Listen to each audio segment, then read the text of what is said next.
race, they should be sorry. The Jaguar is a very good race car. A week ago at Riverside, Al Holbert learned a lesson. Well, we learned we're not so smart because we haven't been able to figure it out yet. At Riverside, Holbert and crew watched helplessly from the pits as driver Chip Robinson fought his ill-handling Porsche and the Jaguar closed in. I felt totally helpless. The car had given up grip. The tires were worn out. We were wearing out tires about every 20, 21 laps. In that stint, I had to go 30 laps on the set, and there was just no grip left. And so to the Jaguar team went the well-earned victory, and to the defending champions from the Lowenbrow Porsche team, sudden defeat. But another day brings another race. Today, the Camel GT Series and ESPN have come to historic Monterey, California. But there are some new faces, as veteran David Hobbs will take over the 900 horsepower Nissan, a car that will carry a very special message into this race.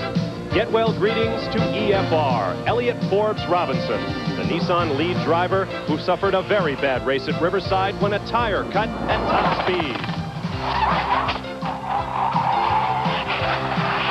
Despite a devastating accident, Elliott Forbes Robinson came away with but a broken shoulder, and his team will carry on today at Laguna Seca Raceway here on ESPN.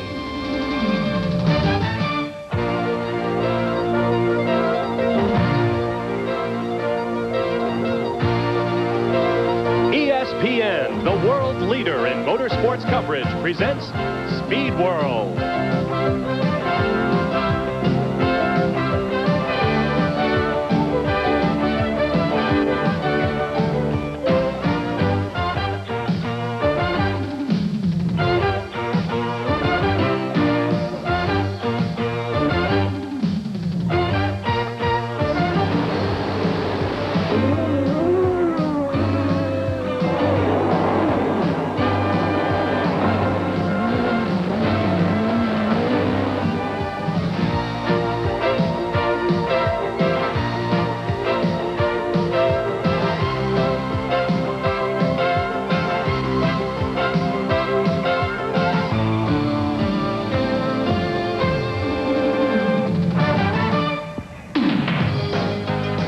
Since 1958, the crowds have been flocking to the hills above Monterey, California for some of the best motorsports in the world, and today is no exception.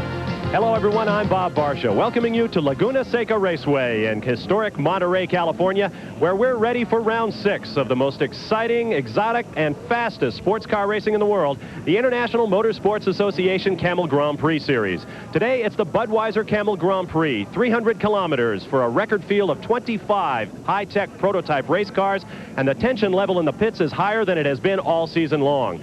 The reason for that is, for the second year in a row, crashes have changed the complexion of this race at Laguna Seca. Let's take you back again to a week ago at Riverside, California, as Elliott Forbes Robinson took his Nissan prototype into turn 1 at better than 170 miles an hour, picked up a piece of track debris, the tire shattered, and the car was propelled into the pit side wall at tremendous speed. The car has been put on the shelf. Elliott is okay, coming out of it with a broken shoulder, but they've had to resort to a backup car with all 900 horsepowers, and endurance veteran David Hobbs has had to get used to that car. Less publicized, but certainly no less devastating to the team involved, was the Buick Hawk. Jim Crawford got in just a couple of laps of qualifying before a suspension part broke, wiping out the front end of that car, and the team has had to work all week long to get it ready for Laguna Seca. But ready it is, and it is a big surprise in qualifying.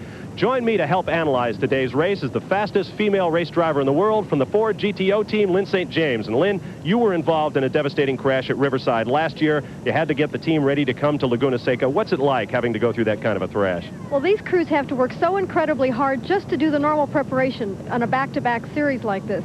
And when you've got a crash like that and you wipe out a chassis, it puts an extra burden on them. Some teams are fortunate enough to have a backup car, but that car is never really as race prepared as the normal chassis. And other teams don't have a backup car, and you're talking about 24 hours those crews have to work day after day to get that car ready to be able to race it again.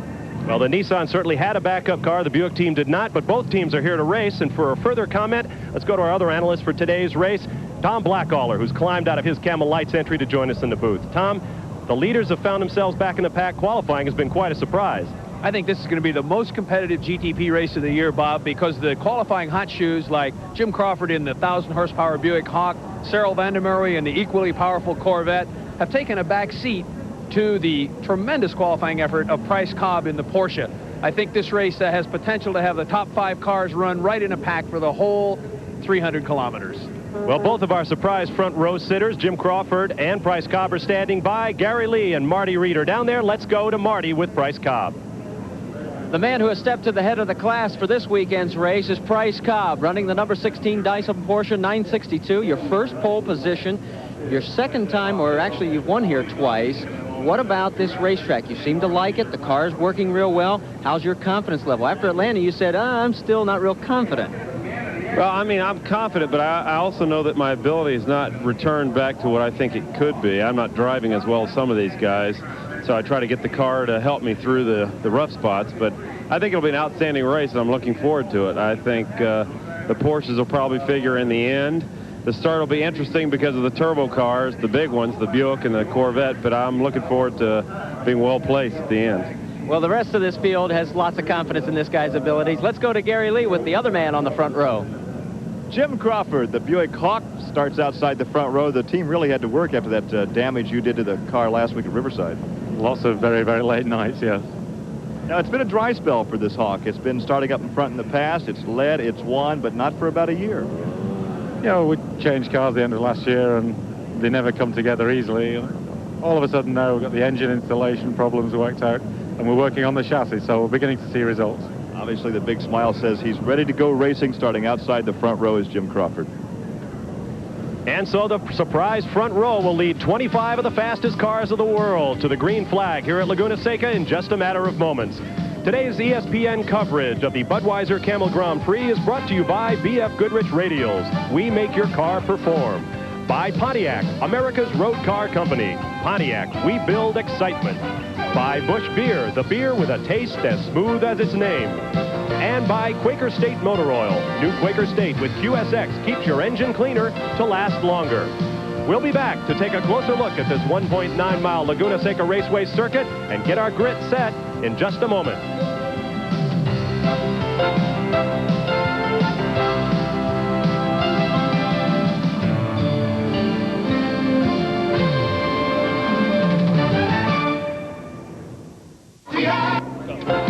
Welcome back to Laguna Seca Raceway in Monterey, California, a part of ESPN Speed World's continuing coverage of the International Motorsports Association Camel GT Series for 87. I'm Bob Barsha, and as we await the start, the order to fire engines, let's take a look at the way they'll line up for today's 300-kilometer event. On the pole in his first pole-winning effort in the Camel GT Series, Price Cobb in a Porsche 962, alongside perhaps the bigger surprise, Jim Crawford, a Buick Hawk. He turned a wheel for the first time on Friday and is on the outside of the front row. Inside row 2 will be Sarel van der Merwe in the Chevy Corvette, alongside another qualifying specialist, Klaus Ludwig, who won this race flag to flag a year ago. He'll be driving a Porsche. Inside row 3 will be Chris Neifel starting off in a Porsche. Brian Redmond may relieve later on. Outside will be 47-year-old David Hobbs of Great Britain in the Nissan GTP Turbo.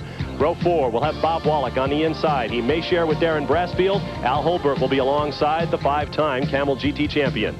Row 5 will have Scott Pruitt inside and a normally aspirated Ford Mustang GTP. Pete Halsmer may get in there. Outside will be Chip Robinson in the second Lowenbrow Team Porsche.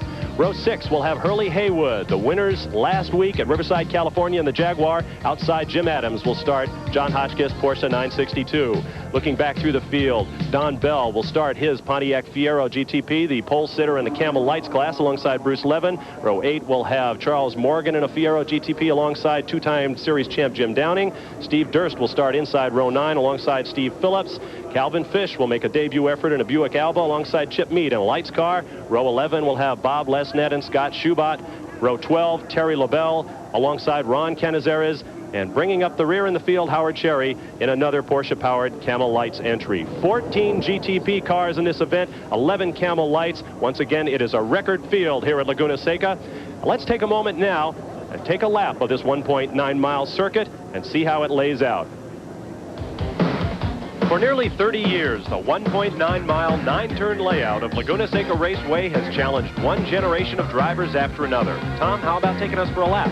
This is a very challenging course, Bob. Up underneath the Nissan Bridge, the cars are in second, third, fourth, and now fifth gear, heading down into turn 2 at 160 miles an hour. A light lift and tap of the brakes, back hard on the throttle for the chute between turn 2 and turn 3. Turn 3 is one of the tougher turns on the course, taken almost flat out in these big cars.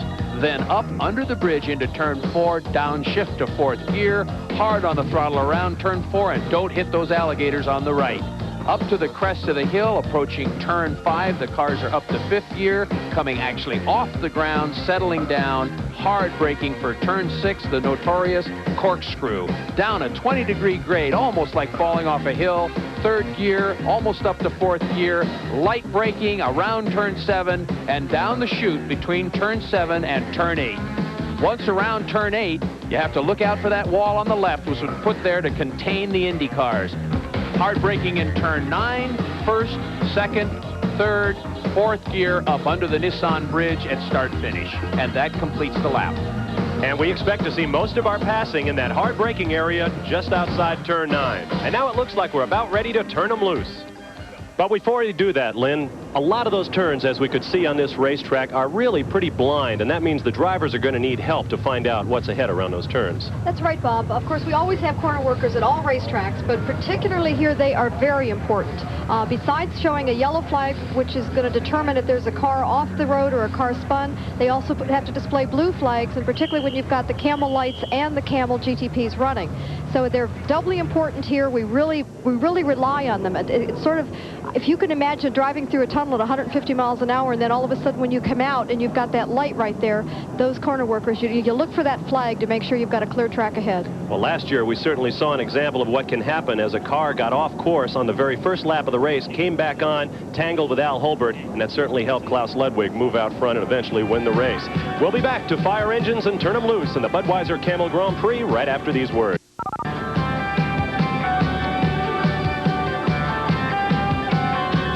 Back at Laguna Seca, where the cars are rolling off the grid for the start of this 300-kilometer event. Really something of a sprint race for these endurance-built machines. And Tom, that's got to be on the mind of every crew as they go out here. The tires, the brakes, setting up the engines, the total car situation, I would imagine, is entirely different for this kind of a race. Bob, these cars are generally set up for endurance. However, this is a sprint race. It'll last no more than an hour and 40 minutes, and there are some great drivers up in the front. I was talking to Klaus Ludwig before the start of the race, and the 10 car is now not being able to start, and he's got to get himself going. If he can catch up with the back of the pack, he can start. Talking with Klaus Ludwig before the race, and Ludwig tells me that he thinks this race will be settled in the first 15 minutes. So look for Klaus Ludwig in the 85 car to try to win the race in the first 15 minutes. That's what he thinks is going to happen. Amazing conflict in personalities in one man there. Klaus Ludwig, 3-time winner at Le Mans, the absolute epitome of endurance driving, patience, courage, anything else you care to name, and yet he is the winner in this race last year in a short sprint race. I mean, he just went out and motored away from this field. I mean, talk about patience. He was gone. He didn't want to see anybody the rest of the day. Turns out he never did. But this guy is really the story right now in the bright orange number 16 of Dyson Racing. Price Cobb, a man who knows this racetrack well. He has won 3 different races on 3 different types of cars at this racetrack. He has never won in these big prototype machines, but Price Cobb is no sleepwalker out here. He really knows what he's doing. Now, as we ran down the grid, you heard me mention that there are 2 drivers assigned to a lot of these cars. As we watch the Adams-Hotchkiss Porsche, they're saying now they have a dead battery in that car. They're going to try to make a switch, but they're obviously going to have to start from the back of the pack. Tough year, tough start for them, and what's been a pretty hard year. They crashed hard at Miami. Keep in mind that I mentioned that 2 drivers are assigned to many of these cars.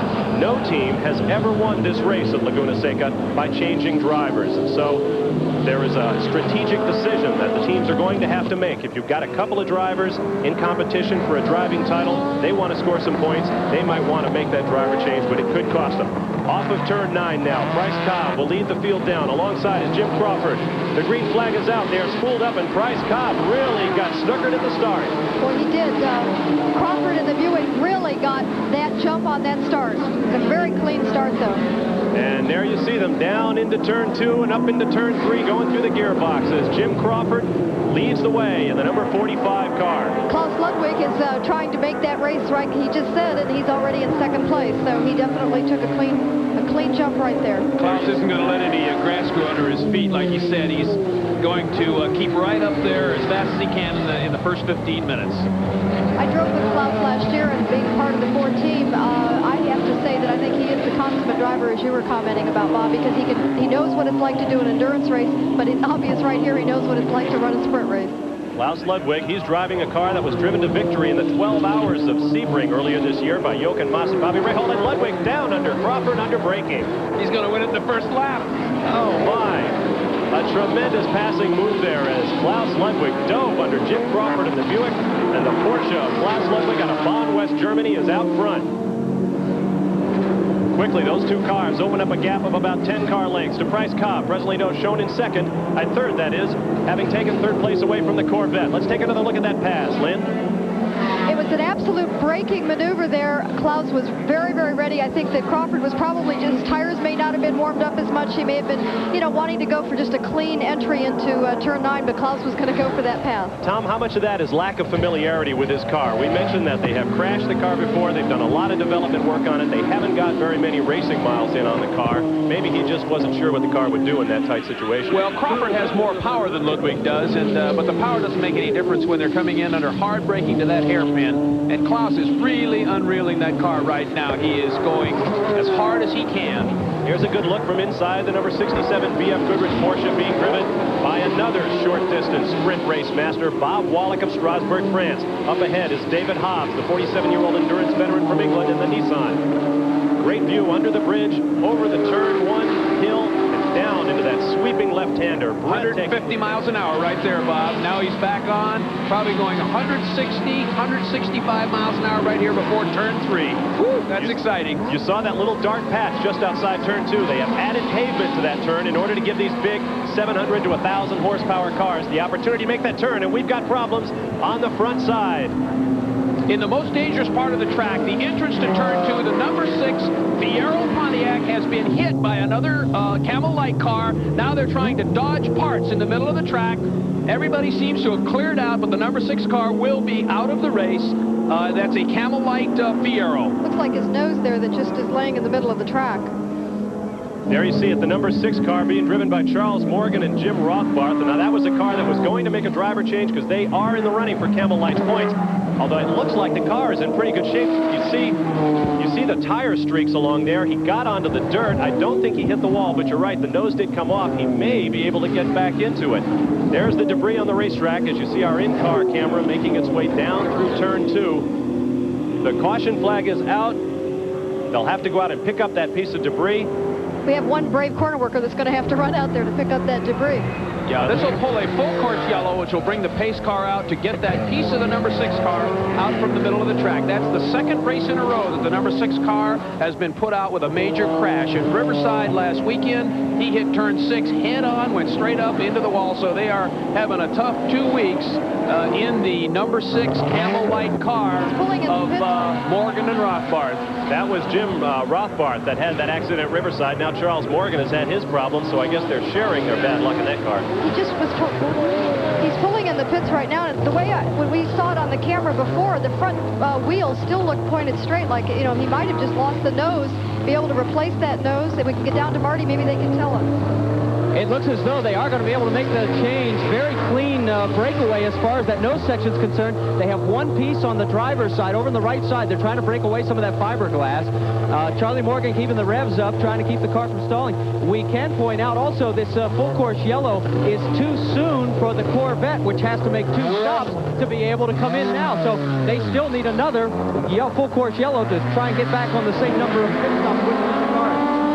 Thank you, Marty. Great point. They needed a pit stop for a lot of these big GTPs to get the fuel and tires they need, but they certainly didn't need a caution this early, just 4 laps into the race. We'll be back to Laguna Seca for more of the Budweiser Camel GP after this.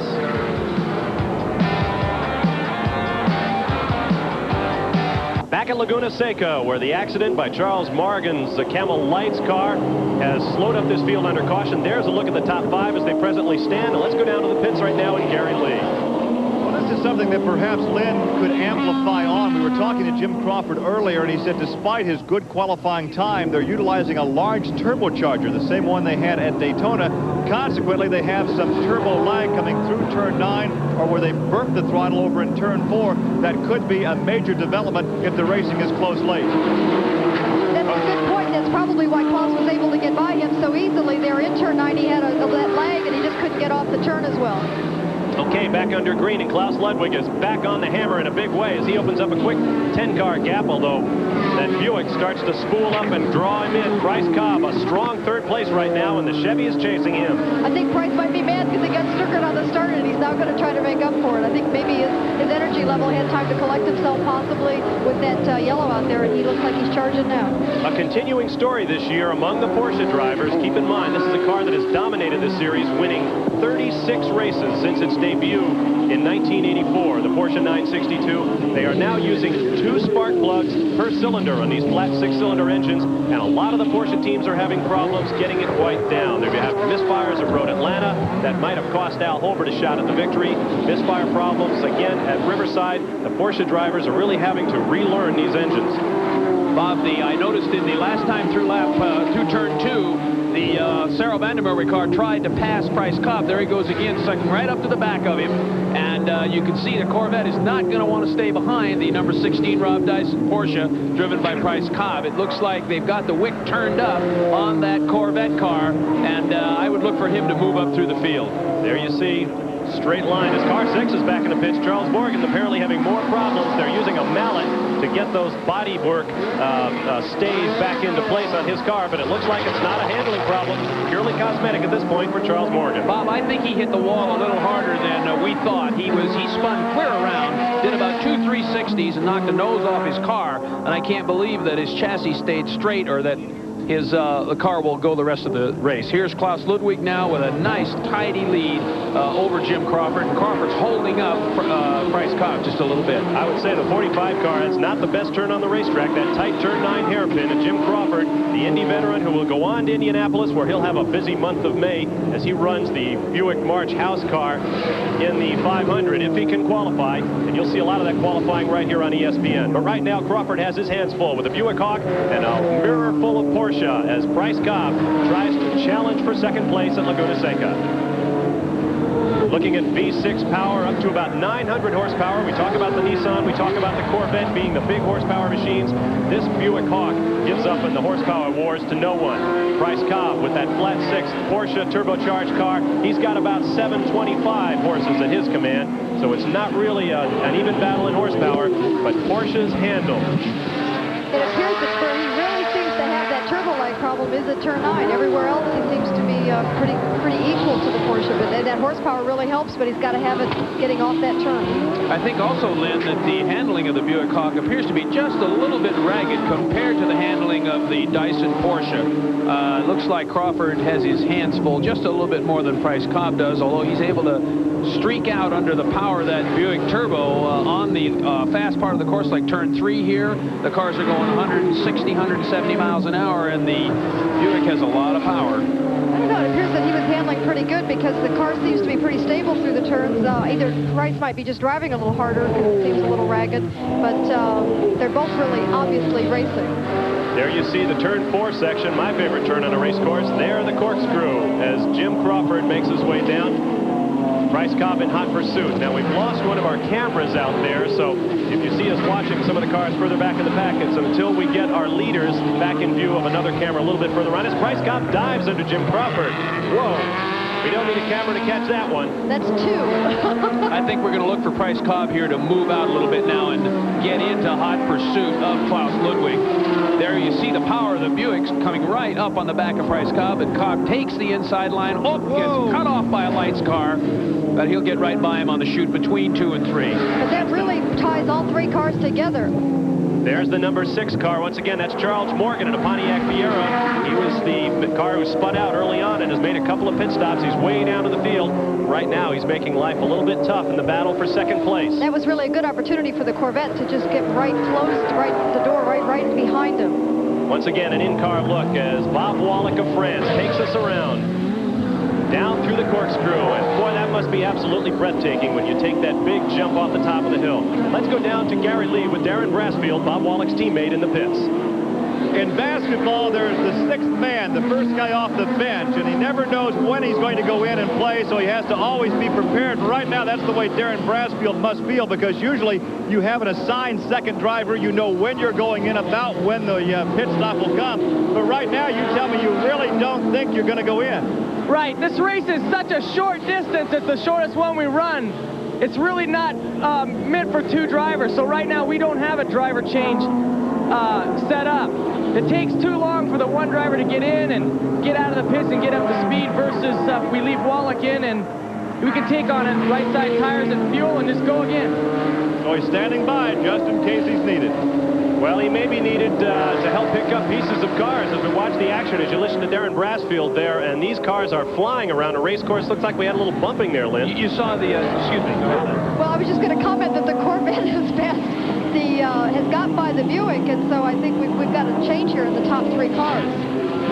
We're seeing the billiard ball theory in effect here, where the GTP cars are using the Camel Light cars like billiard balls to bounce off around this course. And that's going to be a big factor in this race, how quickly the GTP cars can get by the light cars, especially in the fast parts of the course. The GTP cars cannot afford to be held up by the light cars. It can cost them 1 or 2 seconds a lap. I just watched that Corvette come off of turn 9, and he really can get that power down early. Most of the time as we come through 9, we got to kind of kick the back end to get the power, and Sarel was just on that power gliding through turn 9, which will also be able to give them good tire, have good tire wear, because he won't have to be sliding the car to get out of the turn. Another look from inside our BF Goodrich camera cars. You watch David Hobbs in the Nissan up ahead, making his way around the number 29 Camel Lights car. Ron Canizares out of New York, closing up as they hit the curve and then dive down through the corkscrew. Looks like Wallach's having a very, very good race. He's being able to stay right with the Nissan, which has considerably more power than he does. And I think that Wallach's going to be able to get right into this race with the Nissan, and we might have some real action as the two of them pass the Camel Light entry of Scott Schubert, number 19. There's also a tire difference there, because the BF Goodrich car is still has the radial tires, and even though they are not really racing tires when they initially started the development, so there's a little bit of liability there on tires, but he seems to be definitely holding his own. That's been one of the big stories this weekend at Laguna Seca. The tires on the Nissan. They use Bridgestone radials, developmental tires that they've been using, but after the wreck at Riverside suffered by L.A. Forbes Robinson, in the name of safety, the Bridgestone engineers said, hey, we don't like the way that tire went down. Let's pull the radials off the car, go with the bias ply tires until we can get figured out what we need to do to make those radials a little bit more secure on the race car when one of them takes a puncture, as it did at Riverside. We have a number of good races going on there. I just saw Knifel in the number 8 Primus car and the Lowenbrow car really tight, close together. So a number of good races going on out there. Good shot there at turn 4. Blackaller, you and I have talked about this before. That debris fence is a big help. Beyond that, it's a drop off into space for about 200 feet. Right, if you go over that fence, you end up in Salinas. There you see one of the Lowenbrow Porsches being chased hard by the Ford. Good example of the diverse technology of IMSA Camel GT racing there. Flat 6 turbocharged versus V8 6.5 liter 389 cubic inches of Detroit iron, and right now I'd say Scott Pruitt in that car is holding his own. Absolutely. The horsepower is going to be in different places. You're going to have a horsepower advantage, but I'd say the cars are pretty equal overall. Now that is Chip Robinson in the Lowenbrow Porsche car there, as you see him making his way up on the number 8 machine. Robinson, who was involved in that spectacular finish, heartbreaking for the Lowenbrow team at Riverside. Robinson lost some revs late in the race. His tires began to go away, and he was run down by the Jaguar in a tremendous finish. We expect one of those tremendous finishes here today. It's been a great race thus far. Stand by for more from Laguna Seca.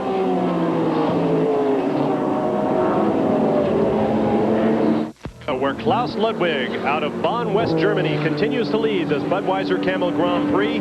Quickly running through the top 5. Bryce Cobb is in second, being chased hard by Sarel van der Merwe. The Corvette in third. 45, Buick Hawk running in 4th position. And the 83 car, the Nissan, is in 5th. So it's Porsche, Corvette, Buick, and Nissan in the top 5 of the GTP class, excuse me. I'm thinking ahead to the lights racers. Bob, that's an interesting commentary because we would think the Porsche would come on later in the race, being a good enduro car, being maybe a little less powerful than the Nissan and the Corvette and the Buick. But what's happened here is that Klaus Ludwig and Price Cobb have just taken control of this race. They've taken it by the throat, and they've left the Buick a little bit behind them, and the Nissan a little bit behind them. Very surprising in the first 15 laps of this race to see that happen. Well, I'm wondering if Klaus Ludwig, using that superior Porsche durability, is trying to draw out those more muscle-bound cars, the Nissan and the Buick and the Corvette. Maybe trying to get them to use a little more tires, use a little more gas than they might otherwise want to. Keep in mind that pit stops are going to be very, very important. Virtually all of the big GTP cars will make one stop. The Corvette, because of its thirsty nature, will have to make 2 stops. The lights class, the Camel Lights race within a race, there will be no stops for those cars. I think that some of the Camel Light cars might have to stop for a splash of gas toward the end of the race. Maybe 4 or 5 gallons, kind of quick come in, quick come out. But I think you're right. Some of them will make it. The guys that will make it are going to be a lot better off in the light class. Okay, you watch the 44 Jaguar, the Riverside winners, Hurley Haywood behind the wheel. Talk about technology. He's driving a car driven by a pipe organ, the 12-cylinder Jaguar. It's an absolute screamer. Those big velocity stacks make him one of the biggest attractions on pit road. Go by and look at the Jaguar. But right now, we're watching the number 45 Buick Hawk of Jim Crawford out of Scotland, now living in Dallas, Texas. Crawford is driving in 4th place now. He's trying to chase the Corvette, driven by Sarel van der Merwe, but the Corvette's got the wick turned up. I think the Corvette GTP has his turbo set just a little higher than most of these cars, and I think he's been laying back. I would look for him to come up behind the number 16 car, Price Cobb. 52 is running very, very well now. You're watching the battle on the racetrack, and this is for 5th position. Nissan presently holds it. Excuse me, the Buick presently holds it. The Nissan running along. There's a look from our inside in-car camera up over the hill, where, Tom, you told me the cars come flat off the ground. Right off the ground, and Bob Wolick is driving very, very well. I think he's going to catch this Nissan. Bob is driving very hard and sticking right with the Nissan car. The Nissan car, remember, has probably 150 more horsepower than that Porsche driven by Bob Wolick, but Wolick is just sticking right with him. It's going to be a test of wills here between David Hobbs and Bob Wolick. 2 very, very veteran race car drivers, and I think they're having fun out there. Well, I just saw David had that car about sideways and had to do a lot of correction to get through turn 9. So I hope it could just be that's the way he's got to drive. There's the Buick Hawk. Excuse me, Lynn. The Buick Hawk is slowing on the race cars. 45 car has got smoke coming out the back end. It's a turbo failure, some kind of an engine malfunction, and Jim Crawford is out in the backside of the course. Oh, what a disappointment for the Conti Racing team. And Phil Conti, they've been trying to get that car to work well for a couple of years now, and one mechanical breakdown after another has just stymied their efforts. They got a 2nd place at Road Atlanta back in 1986, and that was one happy crew. But right now, the complexities of combining carbon fiber chassis, space-age suspensions, and the big horsepower of that Buick turbocharged V6 is just a little bit more than they're able to get to work together. The Buick Hawk crew has another problem. They are the only Buick March out there, and they are struggling for parts. They're really making a pioneering effort in everything that they do. They can't go over to the truck the way the Porsche drivers can and get a part. The Buick Hawk is its own car. They do everything themselves. It's a hell of an engineering challenge, but a tough way to go racing. Good point. The same thing applies to the Chevrolet Corvette and to the Nissan, which are basically one-team efforts. And there you see Jim Crawford pulling onto pit road. And you can bet they'll have the hood up in a hurry to try to figure out what's wrong with that car. Well, they've obviously got engine problems, and this early in the race, maybe they can get back in. But he's been able to keep the motor running, but as you see here, he's very, very slowly crawling into the pits. A dejected Buick Hawk team. Jim Tully and the crew waiting there in the pits. Tough break for 39-year-old Jim Crawford, recently married. Rough years this year in the Camel team for that team. 21 laps into the race now as you watch Crawford talking. Looks like pretty much signs of dejection there as he unbuckles the belts. I imagine Jim Crawford will get out. Marty Reed is down in the pits. Let's see if he can throw a little more light on the situation. I'm with Jim Tully. Jim, terminal. Jim says it appears to have dropped a couple of valves. We think it's a fairly serious engine failure. So you're out of the race? I'm pretty sure we are. We're going to take a look here right soon, but I'm pretty sure we're at the race. Extremely disappointing. I know you guys thrashed awfully hard just to get the car back here, and this week in a great performance getting it on the front row. Yeah, we were looking forward to better things, but there's always more races. It was tough to get here, but that's the way it goes. That's it from the RC Cola crew. And there you see Jim Crawford with the Union Jack on his helmet making his way behind the pit wall. Well, the Buick may be gone, but there's plenty of racing still to come here at Laguna Seca. You're watching on ESPN. Stay with us.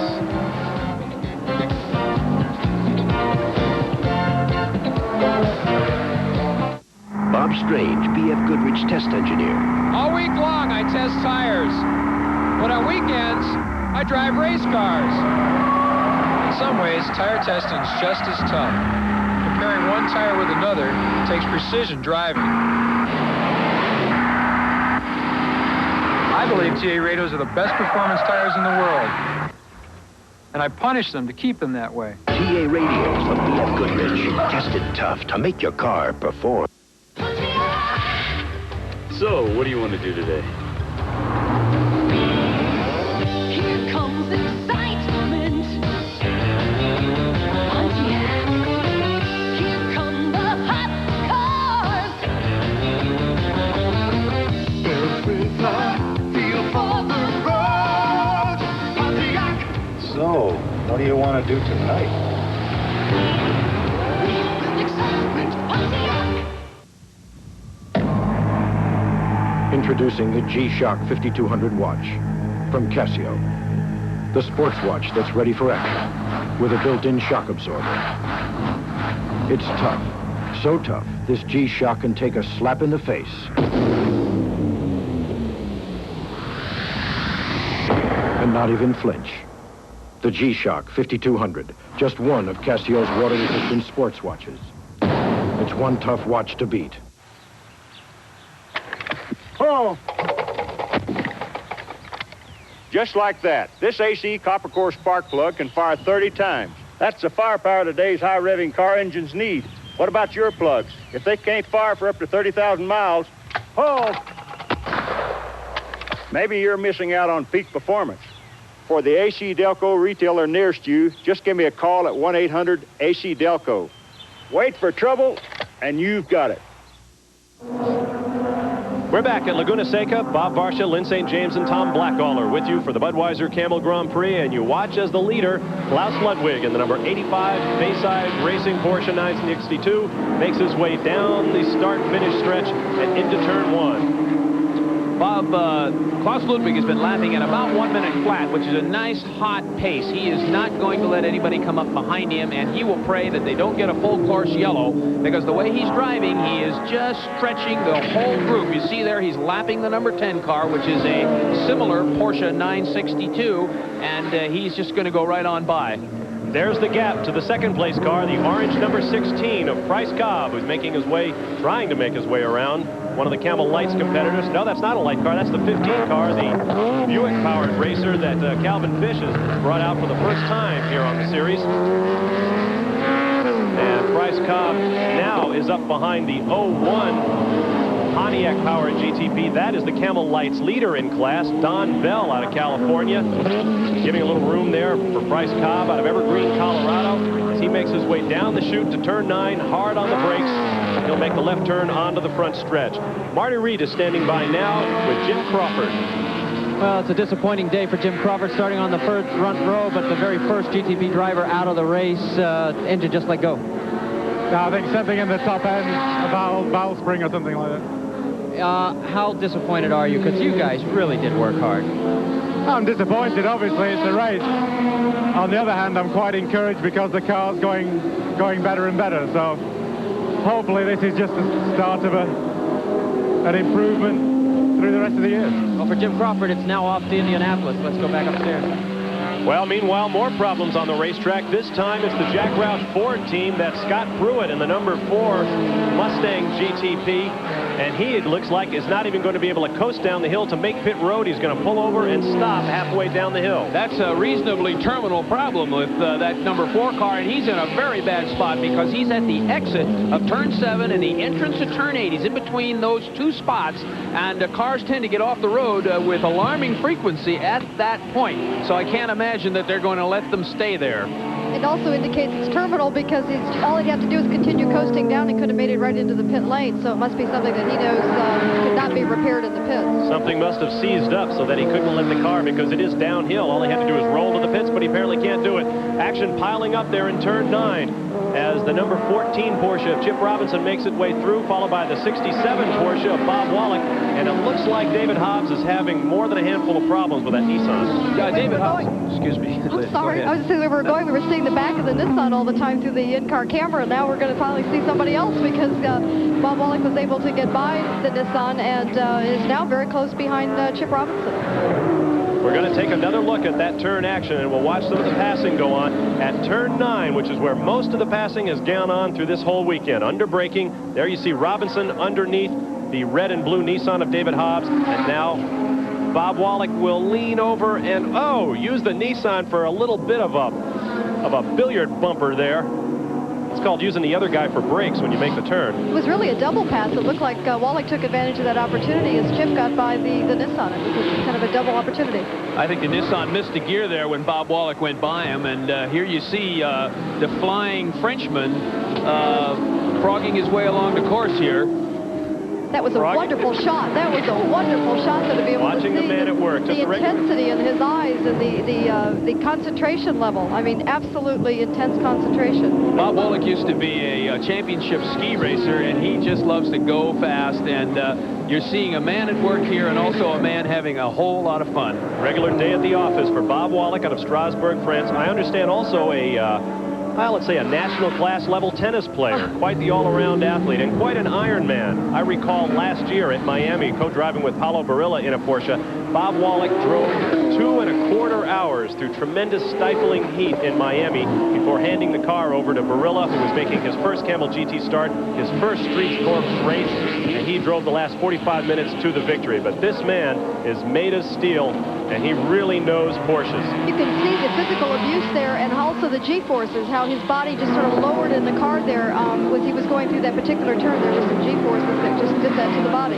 Tom, how did it look like the car was handling, judging from the way he was driving? I think Wallach is going to pass Robinson next. Here he's got his sights set on Chip in the number 14 Porsche. These are identical cars, but it would appear that Wallach's car is just handling a little bit better. Now here Wallach will come right up behind Chip Robinson. Whoa, he's going to go by the inside. Nope, off on the dirt. And now he's going to follow him through on the inside of turn 4, gets shut off by the Alba car.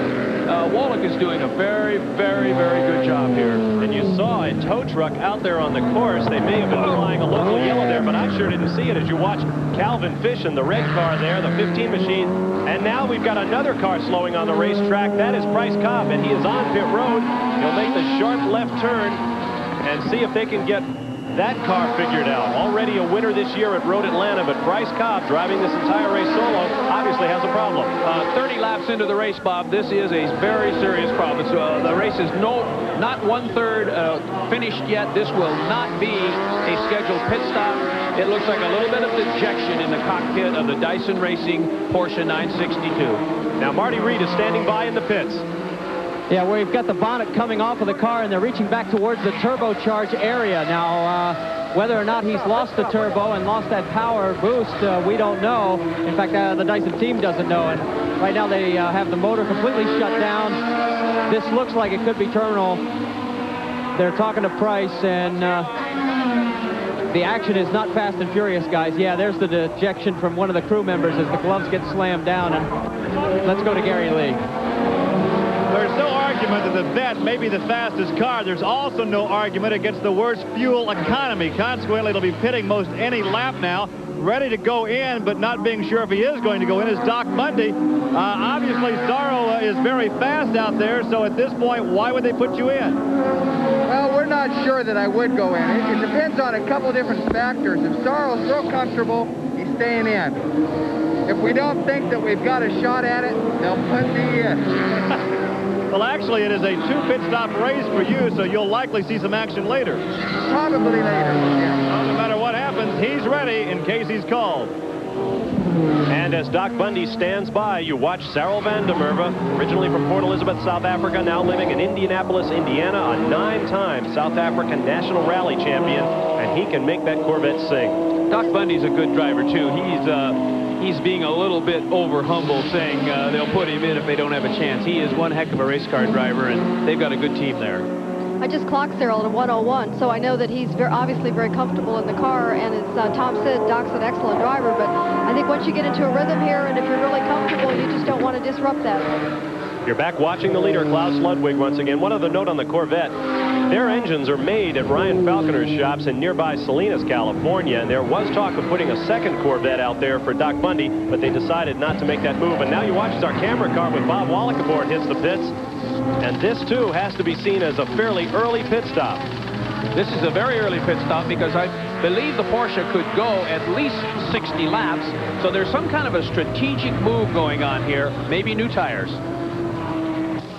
Well, they are definitely putting 4 new tires all the way around. I'm looking to see if any of them had been cut down, but not able to tell so far because I can't see the right side. Now we've got fuel splashing along the side of the car, but no fire, no flames. The car's back out 29 seconds. I'm guessing Mr. Wallach was just using those tires pretty hard and realized that, you know, for him to keep his pace up, he had to take that chance and go for the new tires.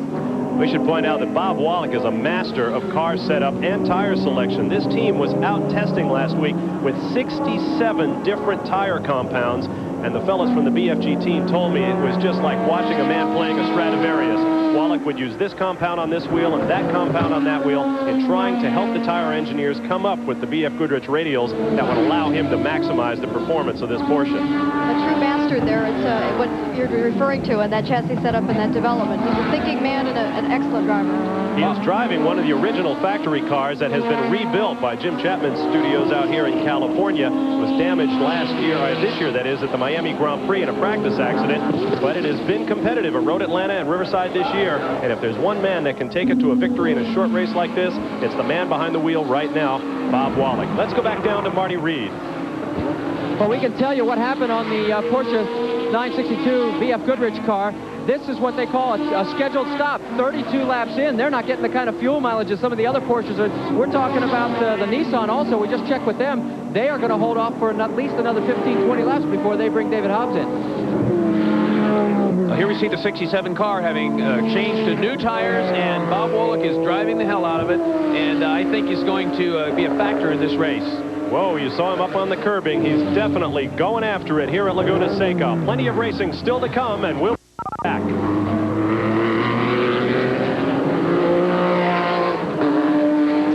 Back at Laguna Seca, where the drama continues. We saw Bryce Cobb pull his Porsche onto pit road a few moments ago, and Marty Reed talked us through the pit stop where they were apparently working in the turbocharger area. He came back out, and it looks like he's back, but it doesn't look like he's back to stay. For a little more on this interesting Cobb car, let's take a look at a track fact.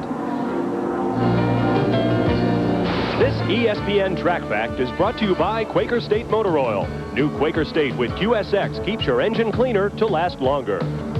Laguna Seca demands a combination of horsepower and handling. Therefore, many of the GTP teams this weekend are utilizing the special wing on the front nose. Consequently, through the fast portion of the course, from turn 9 up through the gears, through 1, 2, 3, into 4, there's more downforce. That generates more heat on the front tires, and the more heat we have in the tires, the better the car handles through 5, 6, the corkscrew, 8, and into the tight turn number 9.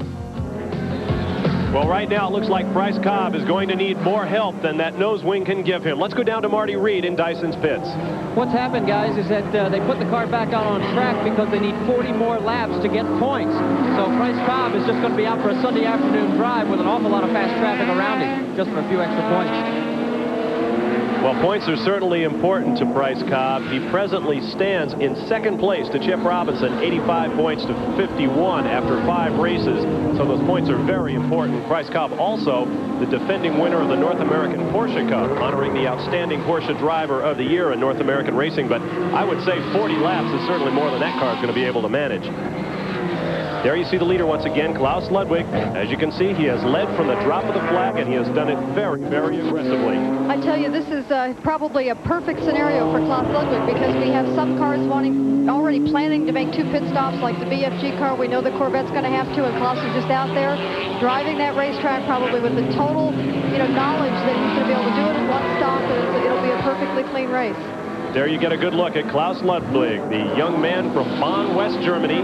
Has a wife and a couple of kids back in Germany, but he loves to come and drive for Bruce Levin's Bayside Disposal Team. This car, as I mentioned, is a factory chassis, the 22nd Porsche 962 built over at the Porsche factory. Bruce also has a chassis built in Al Holbert's Porsche North America shops in Warrington, Pennsylvania. That car, the Holbert chassis, is for sale, but Bruce wants to hang on to this one. He at one time owned the 2nd factory 962, said that one's going to be a collector's item, and I'm not going to let go of it.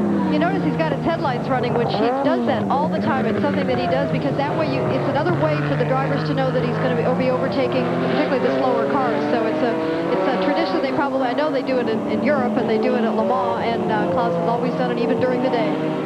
Klaus has been racing here at Laguna Seca for many, many years. I remember him here in a turbocharged mid-engine Mustang that Bob Riley designed some years ago. And here's the lights leader, the 01 Fiero of Don Bell and Jeff Klein, and they are cruising along, lapping at about 1 minute and 4 seconds per lap, which is some 4 seconds slower than the faster cars. But that Fiero of Bell and Klein, last week's winner at Riverside, is now in 9th place overall, about to get passed by the 2nd place car, the number 52 Goodrich GTP Corvette, driven by Sarel van der Merwe. You'll see the power of the Corvette here just blow off that 3-liter Pontiac and come chasing after Bruce Levin in the 86 Bayside Porsche. That is the 2nd Bayside Porsche in the race here. So Sarel van der Merwe is picking him up and putting him down, and he continues to make his way around the racetrack. We mentioned that 01 car before, the leader in Camel Lights. Don Bell is on a roll. He has won 3 races this year out of 5 contested, including 2 in a row coming into this event. This is his home track. This is where Don Bell wants to do big things at Laguna Seca. He has a long history of running Sports Car Club of America events. He ran in E-Production with an old Datsun, but now he is up there in the lights class and doing really well. There you see the number 8 car. Now, Chris Neifel has gotten out. This is what we talked about earlier. 2 drivers making the driver change. Not the move you want to make on a short racetrack like Laguna Seca. Keep in mind, no team has ever won this race after making a driver change. It just takes too long. But Chris Neifel, all 6 feet 6 inches of him, has got a case of tennis elbow, and he was afraid he might not be able to go the whole distance. This is really going to hurt them, because you can do a pit stop and just fuel and put tires in less than 30 seconds, probably closer to about 20 seconds. When you do a driver change, it's well over 30 seconds. I mean, we've practiced it, and you can do it in 30, but it's going to take about 35 or 40. Well, no loss of talent behind the wheel. You saw Brian Redmond has taken over. Brian, a man of incredible international racing experience. He has done world endurance events with Porsches. He has driven at Le Mans many, many times. In fact, he may go back and run again this year at Le Mans at the age of 48. So Brian Redmond back behind the wheel. But right there, you're watching Sarel van der Merwe in the 52 Chevrolet Corvette, owned by Rick Hendrick, who fields 3 Winston Cup NASCAR teams for Jeff Bodine, Darrell Waltrip, and the Tim Richmond, Benny Parsons duo. There is your leader. That is the 85 car. Moments ago, van der Merwe passed an identical-looking 86 car. That was Bruce Levin's car.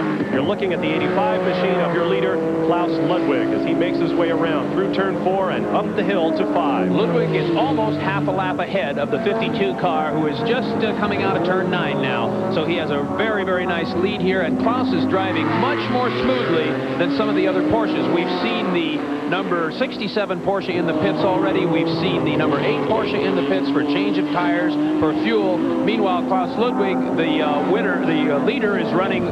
Marty Reed is standing by now as we look at Bruce Levin's car in the pits. Well, Bruce Levin has brought his number 86 Porsche 962 in just a little earlier than the number 85 leader, Klaus Ludwig. The crew is working on both cars, so they're trying to stagger these stops. So far, he's up to 29 seconds.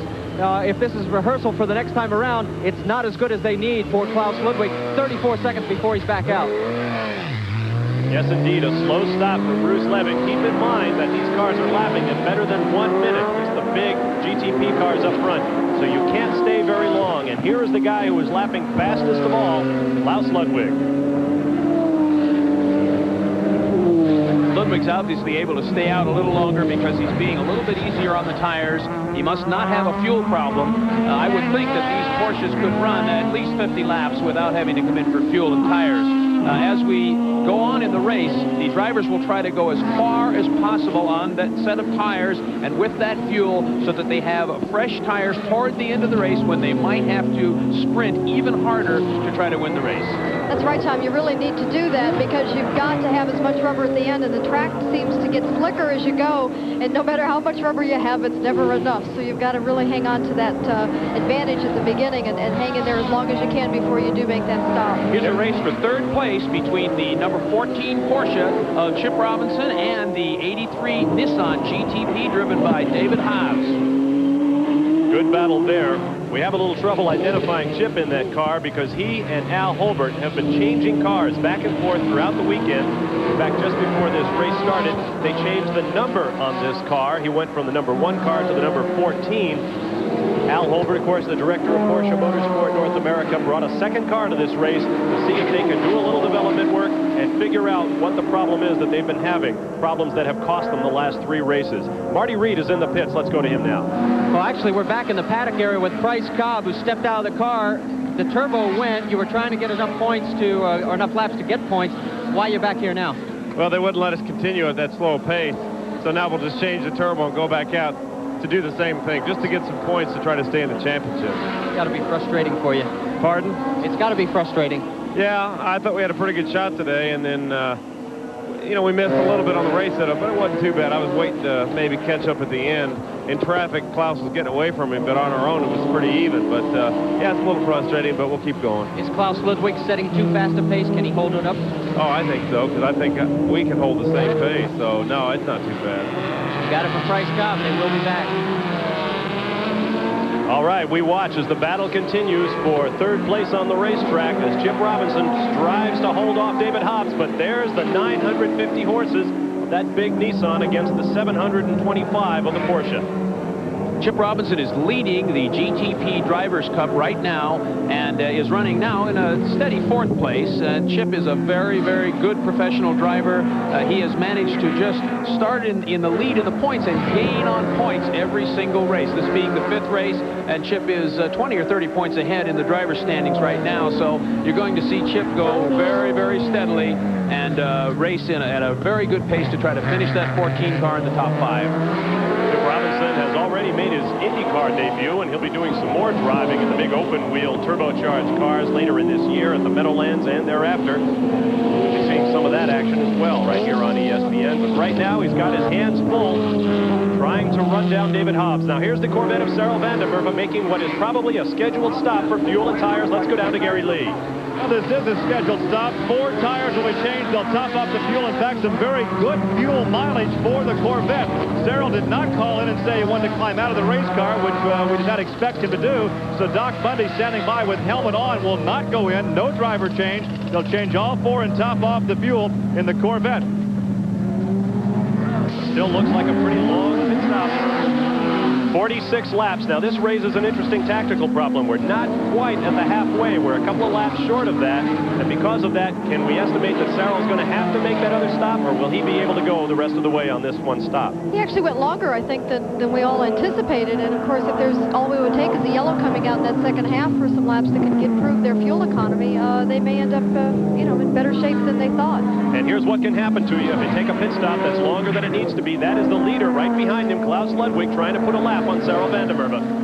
It's going to be a very close call as to whether Vandenberg can make the 98 laps without having to come in again. We are 46 laps into the race right now, and Ludwig is going right up the tail of Vandenberg trying to put a lap on him. It's going to be hard for him to do, though. Okay, plenty of action still to come, and we'll be back to Laguna Seca to see how things turn out right after this.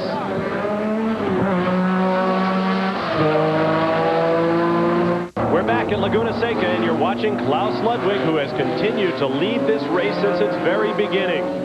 Ludwig hoping to become the first Porsche driver since Al Holbert in 1985 to win a race in a 962 here at Laguna. It is not a race that's been very kind to the 962 model. Let's go to Marty Reed. Well, Klaus Ludwig, of course, loves this track, winning here last year in the Ford Probe, and his fuel economy has been excellent. They're telling us here in the Bayside Disposal Pit they do not have to bring him in until lap 60. They're just hoping for a caution period to get away with a nice, easy one. Well, it's all looked pretty easy thus far for Klaus Ludwig. Once more down into turn 2, a downhill turn, very high speed, and right here is where the new track section has been added to make that turn a little bit easier on these big GTP cars. It has really made it easier for everyone because you can pass now through that turn. You've got that little bit of margin, and you can, if you've got a clean lap, you can just let it drift out to the edge of the track. So it's, I think everybody's a lot happier that they made that change. Yeah, they took away the killer curve on the outside of turn 2, and it does make the racing a lot better. 10 more minutes now, if our word is correct, and the 85 car will be in the pits for probably a change of tires and no doubt some fuel. I timed the stop of the number 52 car was just about 30 seconds. So Ludwig ought to be able to get in and out in under 30 seconds and maintain his lead over the 52 car. Resetting the top 5 for you, the 85 Porsche, Klaus Ludwig is leading. In second place is the Nissan with David Haas. Chip Robinson in the Porsche is third. The Jaguar, the 44 car with Hurley Haywood, is fourth. And in fifth place is the 67 Porsche being driven by Bob Wallach. There you watch the Corvette unwinding what many people say is 1,000 horsepower on the long straightaways. Let's go to Gary Lee. Well, Bob, we've known that the horsepower is there, the car is fast, but the fuel economy is not there. We intimated earlier during that pit stop that perhaps they are getting better fuel mileage, and indeed they are. But when I asked Bobby Hatch if they could go the distance without a stop, he looked down at his notes, shook his head, and said we're going to be 4 laps short. So it's still a 2-stop race for car 52. And that could be heartbreaking if they manage to get this car up to the lead late in the race, because a stop, even for just a splash of fuel, could be fatal. Yeah, that'll take any chance of the 52 car winning the race out of it. I might think that they would try to take a gamble, because if they come into the pits with 4 laps left, it's going to be adios for them, because Klaus Ludwig is going to stop at lap 60 here in about 8 laps. And he only has 1 stop. I can't believe they would gamble it, because they need to finish a race. If they finish second, at least they've got a good, strong finish. This team, you know, I know that the momentum is there, that they have to be able to start finishing some races. So I think if they've got to do a stop and go with a dump can and get some fuel in there to finish second rather than maybe 6th or 7th. And there is the leader. You see that Sarel Vandermerwe has been able to open up that gap on Klaus Ludwig, who was trying to put him another lap down. Remember, Sarel's on new tires now, so that makes a big difference. And Klaus has been out there for 52 laps now on his tires, and he's cruising well in the lead. I think he can get in and out of the pits and still be physically in the lead. So it's going to be an interesting race down to the finish. I agree with Lynn that they probably won't take that chance. They do need to finish. There you see the Jaguar now, presently shown in 4th position. Remember, Hurley Haywood said at the top of the show, never take the Jaguar lightly. This is the mileage leader in Camel GT competition. These guys get all kinds of exceptional mileage out of their unturbocharged cars. A V12 engine, it's light on its tires, and it runs very, very well in these sorts of situations that call for fuel mileage as well as easy handling. There you see Haywood putting a pass on Bruce Levin. Let's go down to the pits. Well, we're standing here in the Jag pit right now. The car that won last week at Riverside almost didn't make the starting grid today. They had a morning practice session. Everything was fine. But about 30 minutes before the start of this race, they went to fire the car in the paddock area. The clutch went out. They tore it apart, actually found the problem was the hydraulic system, so they completely changed the hydraulics in the clutch system on car 44, and it made the starting lineup. Now, we will have a driver change. John Morton will go in when Hurley Haywood makes the pit stop. Something we have not seen before in IMSA GTP racing are the tire blankets. They're actually warming these tires to near race operating temperature. So once the Jag makes the stop and takes on new rubber, the tires will be up almost to operating temperature for John Morton.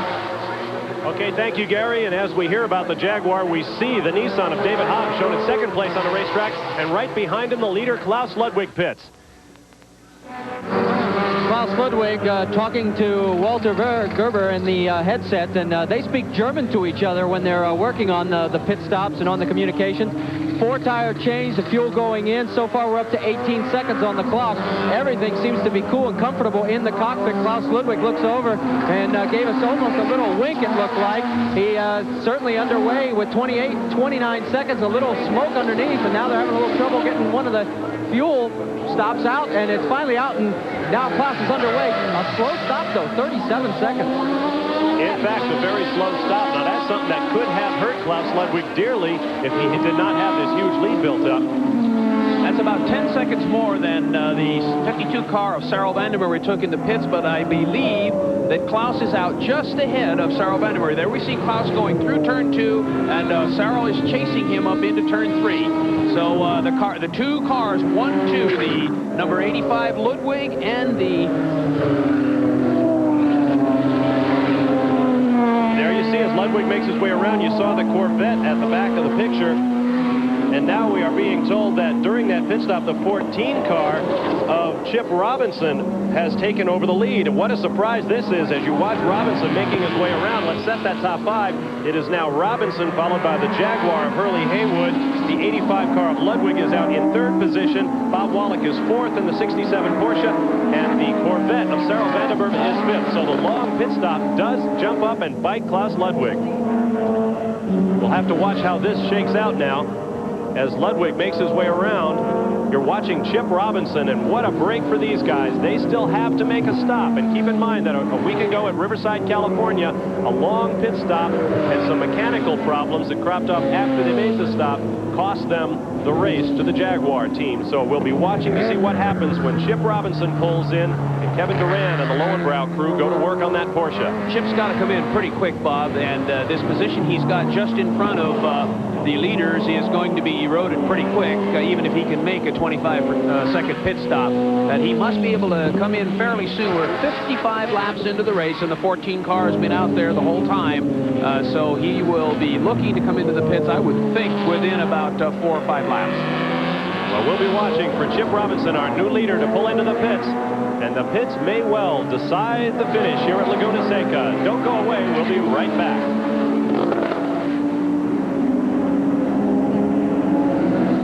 We test tires in this lab, but we don't really know how a TA radio will perform until we get it here.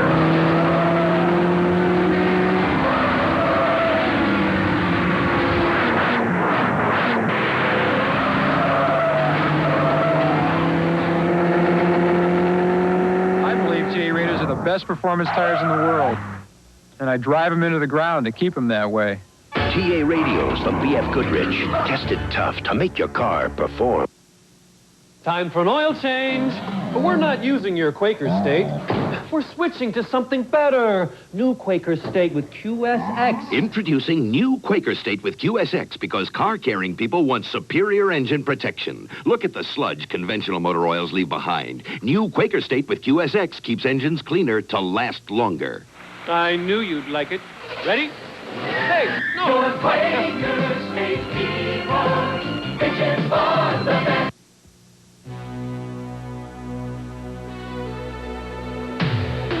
Mighty Auto Parts.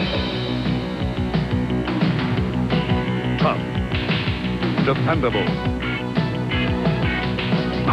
Backed by a mighty guarantee. Next time, go with a mighty pro.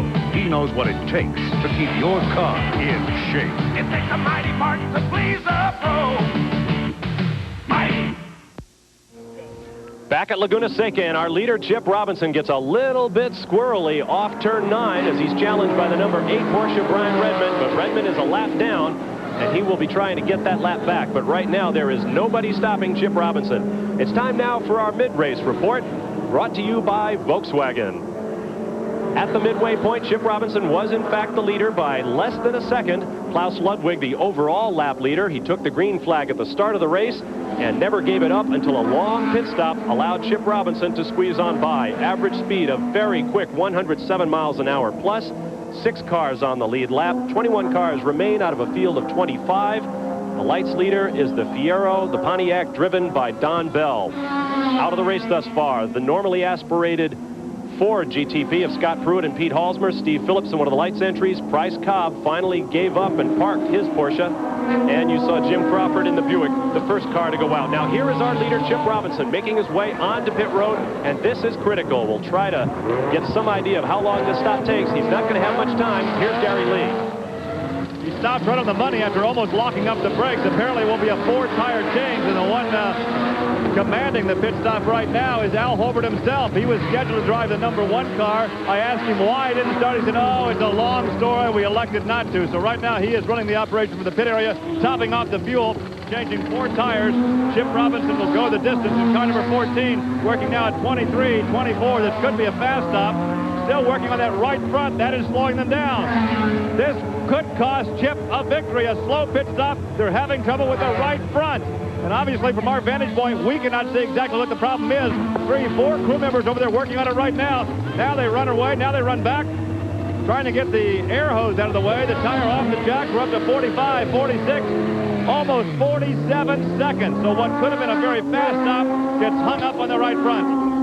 Well, it certainly cost Chip Robinson the lead, and right now you're watching a battle for the lead. The Jaguar 44 of Hurley Haywood leads the number 52 Corvette of Sarel van der Merwe, and that is for the lead, ladies and gentlemen. You see in the background lurking the number 85 car of Klaus Ludwig, who will not need to make another pit stop. The 52 car of Sarel van der Merwe, who's dogging the Jaguar right now, will have to make another stop. It's calculated by his pit crew that he needs to make a stop about 5 laps from the finish. And Hurley Haywood basically lets the Corvette go by. I'm amazed. And now Klaus Ludwig goes by as well. We have not seen the Jaguar pit.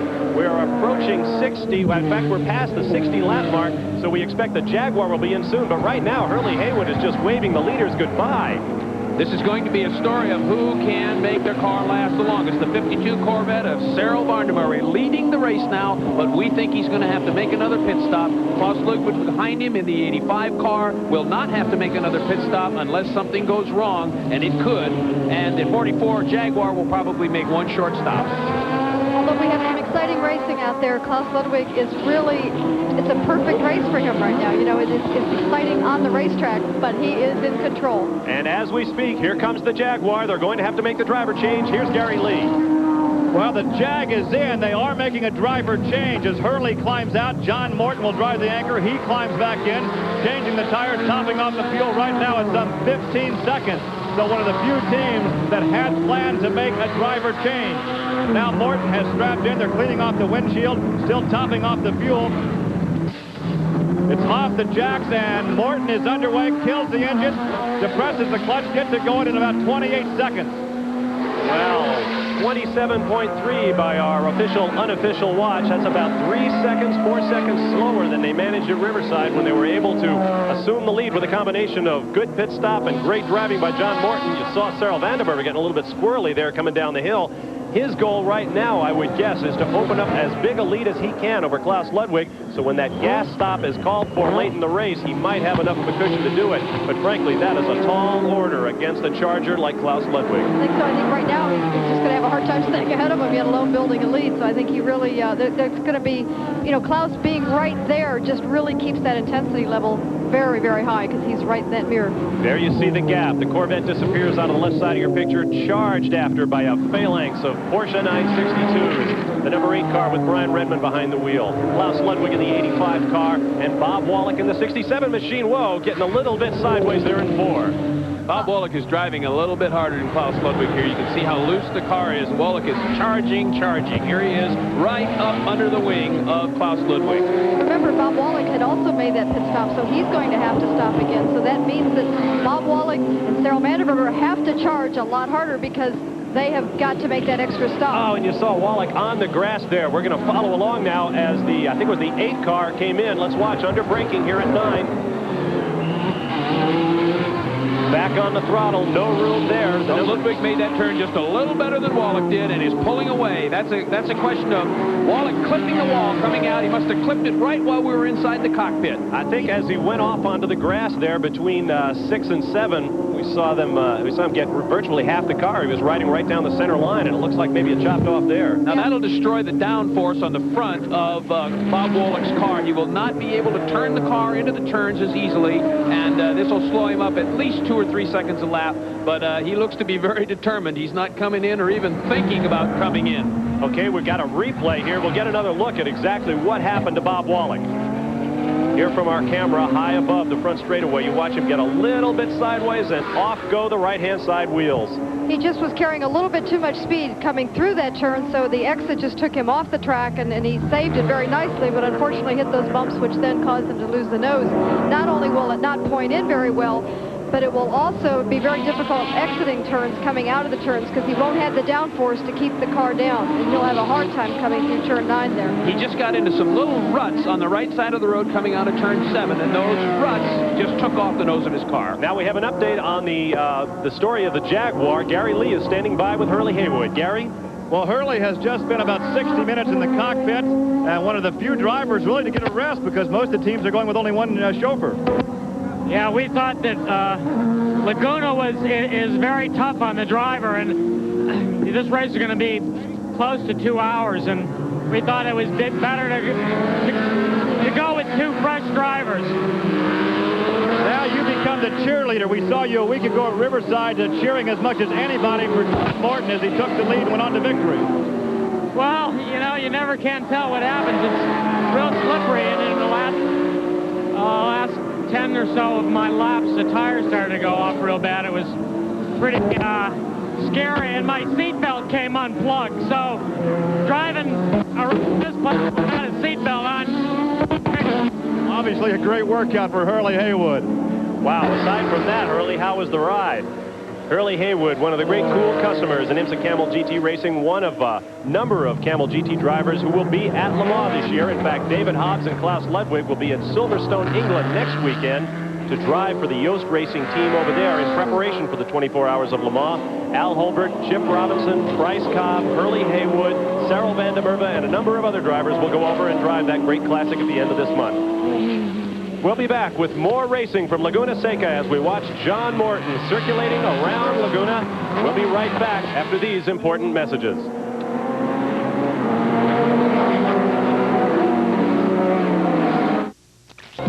We're back at Laguna Seca, where ESPN and the International Motorsports Association, IMSA, are teaming up to bring you another great race on the IMSA Camel GT Trail. This ESPN coverage of the Budweiser Camel Grand Prix is brought to you by the 1987 German-engineered Volkswagens and your Volkswagen dealers. With 69 laps complete here at Laguna Seca, the number 52 Corvette of Sarel van der Merwe is right out front. Klaus Ludwig in second place, the 67 Porsche of Bob Wallach is third, and the 83 Nissan of David Hobbs is fourth, followed by the Jaguar, with John Morton now behind the wheel. We're watching the battle between 14 and 44 for fifth position on the racetrack right now. Keep in mind, we mentioned it earlier, no team has ever won this race after taking the time to make a driver change. The Jaguar team did it. We'll see if John Morton has the horses he needs to make it 2 in a row after winning at Riverside 1 week ago. Behind him is the man that he snookered for that victory, Chip Robinson in the Porsche of Al Holbert and the Lowenbrow team out of Warrington, Pennsylvania. This is a little bit of a reverse of what we saw in Riverside last week. We see the Jaguar leading the Porsche going into the final stages of the race. What happened last week was just the opposite. The Porsche was leading. The Jaguar prowled up behind him and jumped him with 5 laps to go and got a well-deserved victory, the first victory for Jaguar in the IMSA series this year. 5 different winners in 5 different races as we watch Robinson come right up on the back wing of of John Morton. 5 different winners this year, and that makes for real diversity. Lynn, you've been to all of these races, and you've seen just how competitive it's been out here. Well, it is, and I think if they have this many cars on the lead lap and to have everybody running as close, I mean, this particular track is really a driver's track, and now we've got Chip going by the Jaguar. Well, you talked earlier about what a clean pass was made on that same turn. It looks like the drivers are being very careful, and all of the passing has been pretty much bump-free, except with the one exception of Bob Wallach leaning on David Hobbs in the Nissan a little earlier. I'm very impressed with Chip Robinson. I think Al Holbert's been teaching him how to drive. Al's one of the cleanest drivers, as is Chip. You see Chip get right by the Jaguar here. He really doesn't slow up either car. Clean pass out and on into a position to challenge the Nissan car. Keep in mind, the Nissan you saw disappear out the bottom of your screen there is in 4th place, so Chip Robinson can take another step up. He can move on up, and John Morton breaks for the corkscrew. You know, Bob, we talked about how competitive this is, that the grid was really tight, and now we've got this many cars on the lead track, on the lead lap. One of the reasons, I think, is this track is a great equalizer. It's a horsepower track as well as a handling track. You've got to have everything together, and it's also a driver's course. Whoa, and deja vu as Chip Robinson gets underneath David Hobbs just one lap after doing the same thing to John Morton. So Chip is now in 4th place, and he's heading for 3rd place. The car in front of him is now the 67 car of Bob Wallach. And I'd have to mention that 67 car is being driven very, very hard by Bob, and he's going to have to make another stop, I would think, because he stopped at about 30 laps. So here comes the number 14 Porsche 962, passing Kenny Rodriguez in the Camel Light car. Up into turn 4, Chip Robinson, I think, is one of the fastest cars on the track. At this instant, he is really running up for the lead. You heard Gary Lee talk a little bit earlier, mention that he had talked to Al Holbert, and then Al decided not to enter the other car in this race. We thought he was going to be out there. He may have started it and pulled it off. I didn't see that. Al was not intending to be here at all, but after 3 straight second-place finishes with mechanical problems, as Chip, I think, gave a little nudge to the 43 car of Chip Meade right there. Al Holbert was not intending to be here, but after those 3 straight second-place finishes, he decided, hey, we need to get another car down there and see if we can find out what's causing problems. Normally the most bulletproof of all the Porsche teams, Chip Robinson appears to have things hooked up pretty well right now, and the stopwatch starts. We'll see what kind of times Chip is turning. You bet he does, Bob. I think Chip's got the tires, the motor, and everything going for him this time. Opposite from what happened at Riverside a week ago, Chip is now really hot-footing it, and I would guess he's going to be lapping around a minute because he looks to be considerably faster than the rest of the cars out here at this time. Keep in mind that the cars qualified at about 56, 57 seconds for the very fastest cars in the field. You're watching David Hobbs in the Nissan. The lap time is actually for Chip Robinson, and we'll pick him up by the time he completes his lap. There goes John Morton in the Jaguar, but here is Chip Robinson down through the corkscrew. How is he driving? He's got clean track. Lynn, how does he look? He looks absolutely clean. He's right on the line. He's not, he's not horsing the car around. He's not having to do more than what the car should offer and deliver. So I'd say he's a very clean line. Okay. And he's not using the tires up too much. And Hurley had mentioned it was slick out here, and yet he seems to be just absolutely right on the money, right perfect.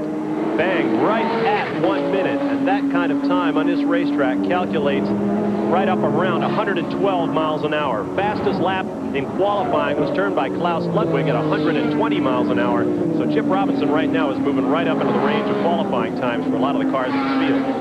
You know, Chip was so dejected after that Riverside incident last weekend where he was just so depressed and discouraged about what happened. And I have a feeling that he's probably got a little new fire in him now because things are, obviously the car's working well, and he can just get out there and get back to racing and wipe Riverside out of his mind. There you see David Hobbs and the Nissan make his way around. You saw a graphic earlier that pointed out that his 2 best finishes this year have been a couple of 9th place.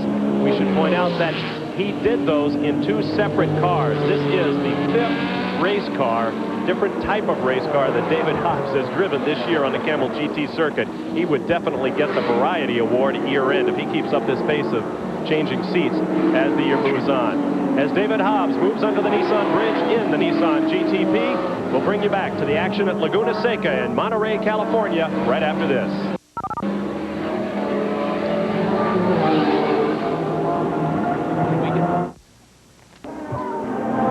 Back at Laguna Seca, you're watching the leader, Sarel van der Merwe, in the middle of that group of 3 cars in the menacing black and silver number 52 Corvette, making his way up behind the number 10 Porsche of Jim Adams and John Hotchkiss. We're several laps down at this point.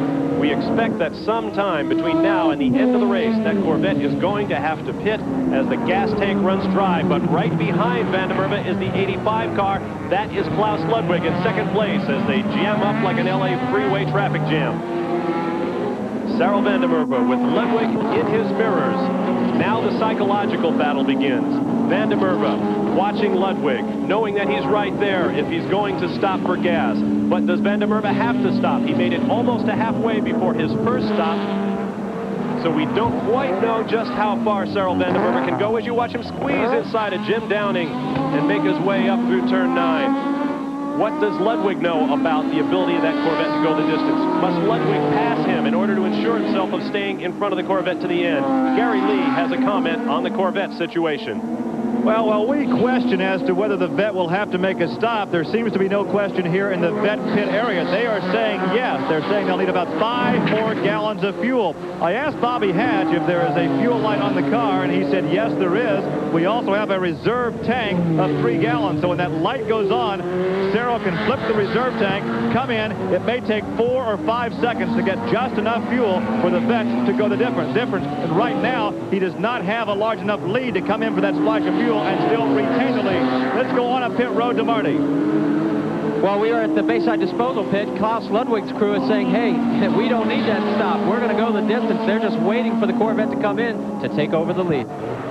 Corvette is doing all he can to get out and stretch that lead. He's off the course at the exit of 3. He's off the course at the exit of 4. He's driving much harder than Ludwig is, and still Ludwig is staying right with him. So Klaus is driving a very cool race and just stalking the number 52 car. I don't even know if Klaus knows that 52 has to come in. I think Klaus is just driving his own race and just driving his pace. Well, so much for the drama. Obviously, Klaus Ludwig's crew is telling him to just stay where he is and let the Corvette just burn itself out. There you see, this is the camera that wasn't working a little bit earlier for us. We're glad to see it's back up because this is the picture you get as they come up over turn 5 and brake hard for the turn 6 corkscrew. The Porsche is working a little bit better than the Corvette up into the hard braking area of turn 6. I think that Klaus probably won't try to make a pass there. It's a little bit too dangerous because the cars are real light on their feet there in turn 6. But if the brakes are working as well on the Porsche as they look like, you can see him closing right up here to the Corvette as they enter turn 9. But the Corvette has all that power. That V6 motor probably is pulling some 800 horsepower, whereas Klaus has about 700. You saw Klaus take a look to the inside, but no pass just yet. Gary Lee has a comment. Well, we saw a lot of activity here in the Corvette pit. I ran over to Bobby Hatch. I said, what's the problem? You guys are going for tires. He said, Sarel just called in and said, I want rubber. So apparently what we had anticipated as a splash and go stop will now become a full-fledged pit stop to take on rubber. If that happens, count the Corvette out of competition. Well, I don't think we can ever count this Corvette out. The way this car is running, he is really driving hard. He's slipping all over the track right now because he's run out of tires, and he really doesn't want to come in, knowing full well that the 85 Porsche of Klaus Ludwig does not have to make a pit stop. So you can bet Sarel will stay out as long as he can, but you can see the rear end of his car wiggling all over the place. That means that car is nearly out of control, and he needs new rubber. All that horsepower coming down, and there's Ludwig, who dives inside. He's not going to wait for the pit stop. Klaus Ludwig wants the lead, and now. So make it Klaus Ludwig over Sarel van der Merwe. Lynn? I would say that now that Klaus has gotten by, Sarel knows he needs tires. He knows he's going to have to get fuel anyway, that he's got to run his own race. He's got to be able to come in, get fresh rubber, and get his fuel, and then get out there and drive just as hard as he can. And here comes Bob Wallach who made his stop. I can't believe that he didn't put a new nose on it. He had to come in and probably get that rubber and fuel. So now that he's got new rubber, so he'll have good traction, but he still doesn't have that nose. So he's going to have a limited traction because of that not having the downforce in the front. One thing I know is that the corner that is off is the right corner, the right front corner. Most of the turns here at Laguna Seca are left-hand turns, so he still should have some pretty good stick on the inside left turn. That's where he gets the bite. But it'll be really hard in the right-hand turns as he comes down. So here he's coming through the corkscrew, and this next turn is where he seemed to have the most oversteer, meaning that the back end of the car is coming behind, and then the front end is also breaking loose because he doesn't have that nose. There you watch Bob Wallach at work. Day at the office inside the speeding Porsche 962. But Klaus Ludwig is the new leader, and we'll be back.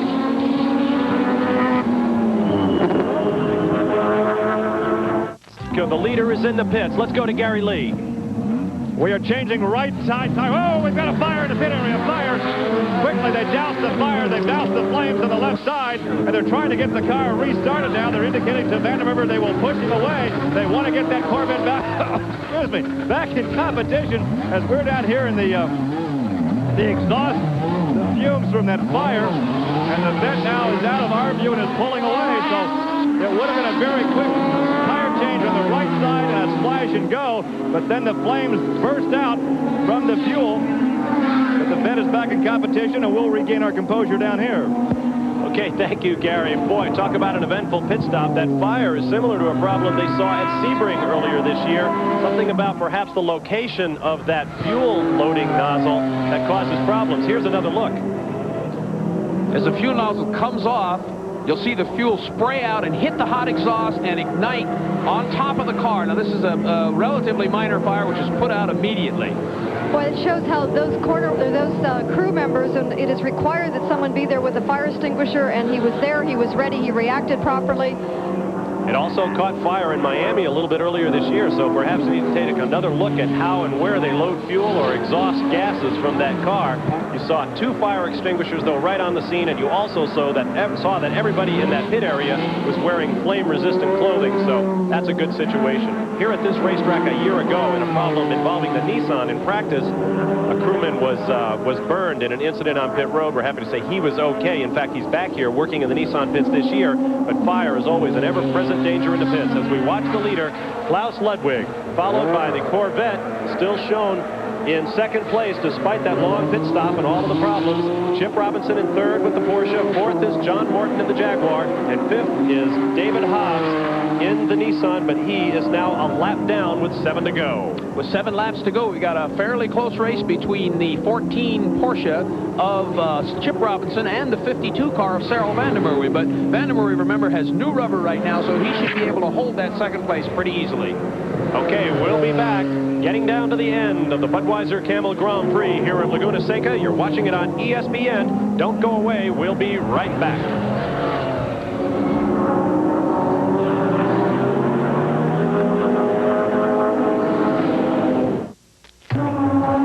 Back at Laguna Seca with a half-dozen laps to go, and Klaus Ludwig is back out front. He took the lead at the green flag of this race, then dropped it later on as the long pit stop held him up, and he passed the lead away. Then he engaged in a furious battle with the Corvette of Sarel Vandermeer until Vandermeer pitted. Klaus Ludwig passed him just before that pit stop, and Klaus Ludwig is the leader. Here is the leader in the Camel Lights category, Don Bell in the AT&T Collins and Aikman Pontiac Fiero GTP, looking for his 4th win in 6 races this year. You see him pulling up on the number 6 Pontiac Fiero of Charles Morgan and Jim Rothbard, an identical machine. In fact, these 2 cars run out of the same race pits. They are maintained by the Spice Engineering firm under contract to Pontiac and to these teams. They are identical race cars, but right now one is about to put the other a lap down as Don Bell makes his way around at the head of the class in Camel Lights. And the 01 car is running very well. The amazing thing about the 6 car is that he survived a 360-degree spin about 5 laps into the race. This car right here knocked the whole front end of the car off, went into the pits, changed it, and is now running up in the top 10 in the Lights division. Don Bell downshifting and braking hard for the turn 6 corkscrew. See him make up a little bit of ground there on the Morgan Rothbard car. A little bit of rubber flying off the wheels there. Things getting very slippery out there around this 1.9-mile circuit. There's the number 6 car, none the worse for wear despite the spin that Tom just told you about. Now back up front with Klaus Ludwig in the 85 Bayside Disposal Porsche owned by Bruce Levin. Look how bumpy it is as they make their way out of 7 and down towards 8. Klaus Ludwig has what amounts to a cruise to the finish here. As he crosses the finish line for this lap, he will have completed 94 laps. Here he comes through turn 9, first, second, third gear, and by the time he goes under the bridge, he'd be in 4th, going about 120, now into 5th gear, going 140 miles an hour, and down into turn 2. You see him cruise through turn 2 at 150, 155, enter turn 3 at about 160 miles an hour flat out right through turn 3. Boy, that's exciting. A great driving performance today by Klaus Ludwig. As you see him make his way up the hill to turn 5, and look who's back in it, the 16 car of Bryce Cobb. He was parking that car a little bit earlier. He talked to our men, Marty Reed and Gary Lee down at pit road, said it didn't look like it was going to make it. But apparently they have gotten that car back together and said, hey, Bryce, let's get back on the racetrack. There are points to consider. And there he is, Bryce Cobb out of Evergreen, Colorado, back in the race. Many, many laps down at this point, but Bryce Cobb is in there to try to maintain his 2nd place position in driver points toward a year-end point fund. watch the interval now as we wait for the next car to come around. There come my friends in the Camel Light car. Kenny Rodriguez, who's having a great battle for 5th place in Camel Light. The 19 car, the little yellow car behind him, about 100 yards, has been there for about 20 laps. I've been watching this little race, having a slight interest in this car. In fact, about a 1/3 interest. In fact, when are we going to see you back in that car, as a matter of fact? We plan to run in Portland July 26th, and then Sears Point August 3rd. That's if there's anything left here, if Kenny doesn't put this car into the wall. But he's doing a great job. He's staying ahead of the yellow car. Here comes a pack of cars behind him with Jim Downing, the Nissan passing him. David Hobbs making his way around. Hobbs presently shown back in 5th position right now in the race behind the Jaguar of John Morton. There's a good look at Jim Downing driving his number 63 Mazda Argo, presently shown in 2nd place behind Don Bell in Camel Lights, and that's a great run for Jim Downing out of Atlanta, Georgia.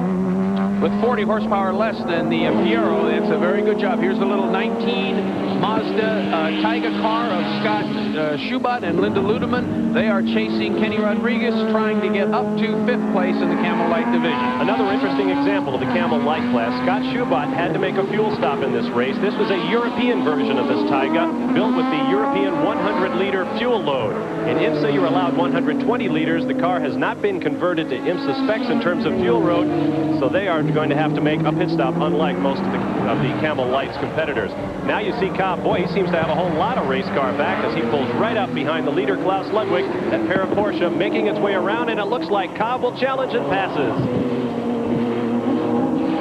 Now, Price Cobb has a new turbocharger on his car, and he's out there to break it in correctly, and he wants to go by the leader just to show him that he's there.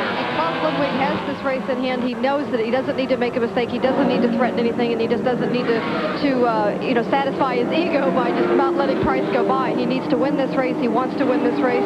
He knows what tires he has left.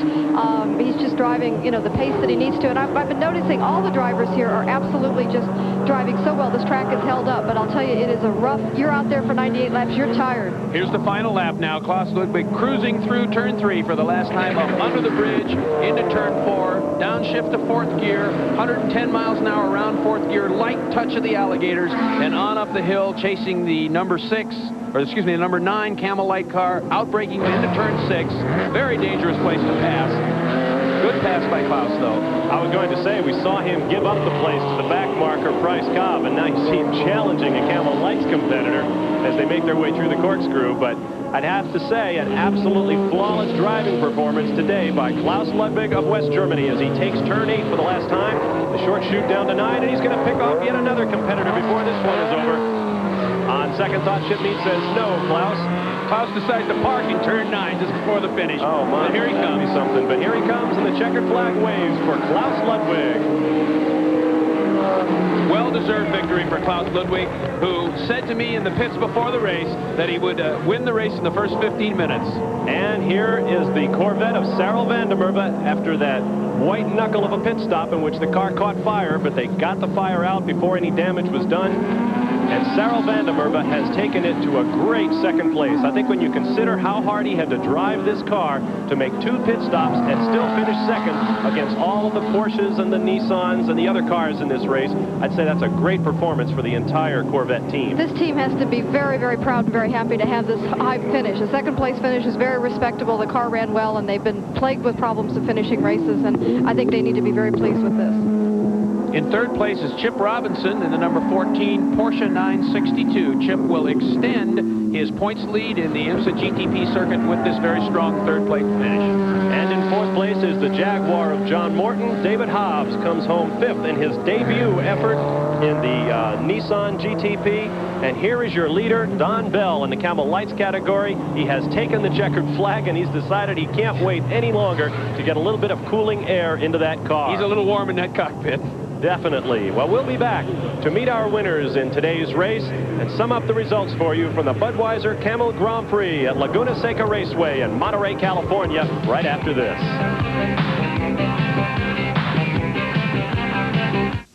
Laguna Seca, where a happy Klaus Ludwig has won his 2nd straight Camel GT race in his 2nd different type of car. Gary Lee is standing by with Klaus. Congratulations. You made the comment before the race the whole race would be won in the first 15 minutes. Actually, it was. Yeah, it's always the same here in Laguna. It's action is so close in the beginning. Everybody is a little bit tight, and so I tried to get in the lead as soon as possible, and it worked out, and it was fine for me. You had a good battle with the vet late, but obviously you knew he would have to stop. Yes, I knew that he had to stop because when I passed him first, I figured out that it was in lap 35 or 40, and even if he wouldn't have gone in for fuel again, he would have run out of tires. That was sure for me, but I still gave him a little bit of fight, and finally I passed him, and that was, you know, that was a little bit entertaining. Is this quickly becoming your favorite racetrack now? Yeah, it seems to. I think I have to come back next year, but yeah, I really like the area, and I really like this track. Klaus, congratulations. Thank you, and I want to thank to Bruce Levin and my crew chief, Walter Gerber. He made it possible. Wonderful car, wonderful car. Thank you. Okay, thanks very much, Gary, and let us add our congratulations to Klaus Ludwig. We'll be back to talk with the winner of a Camel Lights race today at Laguna Seca. Go away.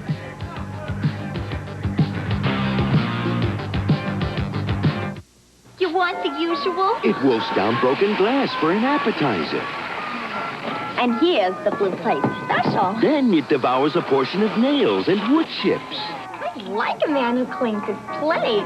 Have a drink. This insatiable appetite belongs to Shop Vac, the powerful wet and dry vacuum that cleans messes which would kill an ordinary vacuum. There's only one Shop Vac, so if it doesn't say Shop Vac, keep shopping. Anything else, big boy? Fixing this water damage will cost $1,200. Could I have prevented it? You could with Thompson's Water Seal. This water damage is going to run $750. What would have stopped it? Prevent water damage with Thompson's Water Seal.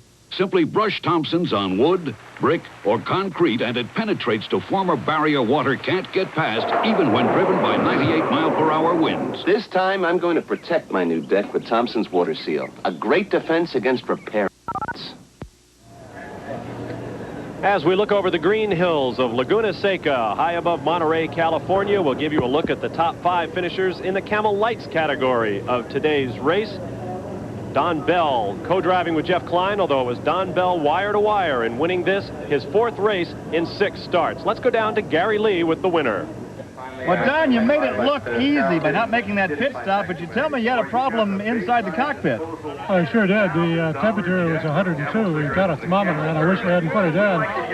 And the cool suits quit working on the grid, so we ran the whole race in probably about 120, 130 heat. So I'm fatigued. If that was the way to do it, we knew Donning was going to go all the way. The cool suit would have been a lot easier. The tires went off, but thanks to another good motor and another good chassis by Pontiac and Spice, we made it. So I want to thank John Kelly's and Pontiac and Paul Vanderlei, who built the motor, and the sponsors, Collins and Eckman and AT&T. Hot or not, Don's on a roll. And the Camel Lights add another great page to the day's racing here at Laguna Seca on the International Motorsports Association Camel GT Trail. Don Bell is dominating the lights, but we have our 6th different winner in as many races in the GTP class. We'll be back to sum things up from Monterey, California, right after this.